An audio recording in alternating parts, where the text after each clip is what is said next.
మనది 3వ నంబర్, మీదికెళ్ళి 3వ నంబర్, మీదికెళ్ళి 3వ నంబర్ మనది. అయితే కిందికెళ్ళి 3వ నంబర్ రోడ్ రోలర్ గుర్తున్నది, మరి అది కారు లెక్కనే ఉంటుంది. మరి ముసలోళ్ళు పెద్ద మనుషులు ఆయన ఆగమాగంలో ఓటు పోయి ఓటు వస్తే పరిశాన్. వీళ్ళు హుషారు ఉన్నారు. కాంగ్రెస్ వాళ్ళు ఏం చేశారంటే మనను ముసలోళ్ళు అంతా కేసీఆర్ అంటారు, ఎందుకంటే 2000 పింఛన్తో. ఇక కనబడక ఎవరైనా రోడ్ రోలర్ను కారు అనుకొని వస్తా ఇక్కిరి. ఆ చపాతీ మేకర్ కూడా కారు లెక్కనే ఉంటుంది, దానికి కొత్త ఇక్కిరి. ఓ సబ్బు పెట్టి ఉంటుంది కారు లెక్క, దానికి కొత్త ఇక్కి అని అన్ని గుర్తులు పెట్టిరు. వీళ్ళు ఉపాయం చేసి ఇండిపెండెంట్లతో పెట్టి ఆ గుర్తులన్నీ పెట్టిరు. ఏమన్నా కొన్ని ఓట్లు చిత్తిపోతే బాగుండు బీఆర్ఎస్ వాళ్ళు, కొన్ని ఖరాబ్ అయితే మేమేమన్నా బయటపడకపోతామా అని ఏదో అంటారు చూడు, దింపుడు గల మాష. రేవంత్ రెడ్డి దింపుడు గల మాష. బిడ్డ నువ్వు చపాతీ మేకర్ పెట్టు, ఇంకెన్ని గుర్తులు పెట్టు. మా జనం చాలా తెలివైన వాళ్ళు.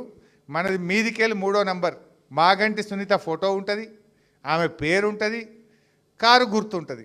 కారు గుర్తు కాడ ఏమైనా కింది మీద అనిపించింది అనుకో, దాని లెక్క రోడ్ రోలర్ ఉంటే సునీతమ్మ ఫోటో చూడండి. మాగంటి సునీత ఒక్కతే ఆడామున్నది అందులో. ఆ సునీతమ్మ ఫోటో చూసి సునీతమ్మకి ఎదురుగా కారు మీద గుద్దాలి గట్టిగా. సో జాగ్రత్తగా ఆలోచన చేయండి, ఇది అందరి భవిష్యత్తు.